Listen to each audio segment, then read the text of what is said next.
मैं अभिषेक बांधे, मेरे पिता राजूलाल बांधे, हम लोग फतेहपुर के निवासी हैं। तहसील खैरागढ़, जिला चुईखदान गंडई का निवासी हैं।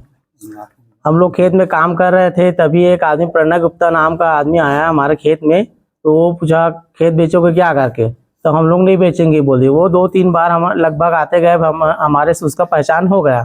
फिर एक दिन हमने उसे कर्ज दोगे क्या करके बोला, तो ठीक है, उसने पैसा कर्ज में दे दूंगा करके बोले। हम लोग 8 लाख कर्ज माने, उसने देने के लिए तैयार हो गए। उसके बाद हम लोगों को लिखा पढ़ी करने के लिए खैरागढ़ ले गया, जहाँ लिखा पढ़ी का काम होता है। वहाँ ले जाकर हमको बिना सूचना दिए हमारे से रजिस्ट्री करा लिया, धोखे से बिना बताए, और आरटीजीएस के माध्यम से हमारे खाते में 8 लाख पैसा भी डाल दिया।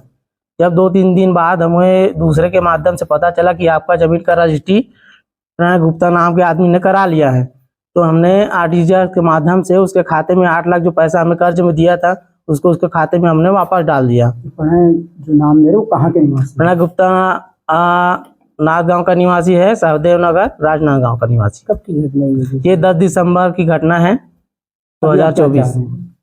अभी हम लोग को हमारा जमीन वापस कर दे, नहीं तो हम लोग न्यायालय कार्रवाई करेंगे। पुलिस प्रक्रिया में गए थे, शिकायत की पुलिस है? हाँ, पुलिस में भी इसके शिकायत किए हैं, नायब तहसीलदार में भी इसकी शिकायत किए हैं, और अपने ठेलकली थाना क्षेत्र में भी इसकी शिकायत किए हैं।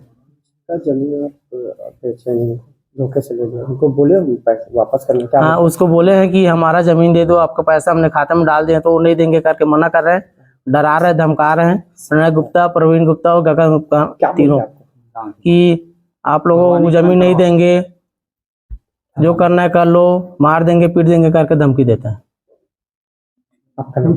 मेरा नाम अभिषेक बांधे, ग्राम फतेहपुर, तहसील खैरागढ़, जिला चुईखदान गंडई।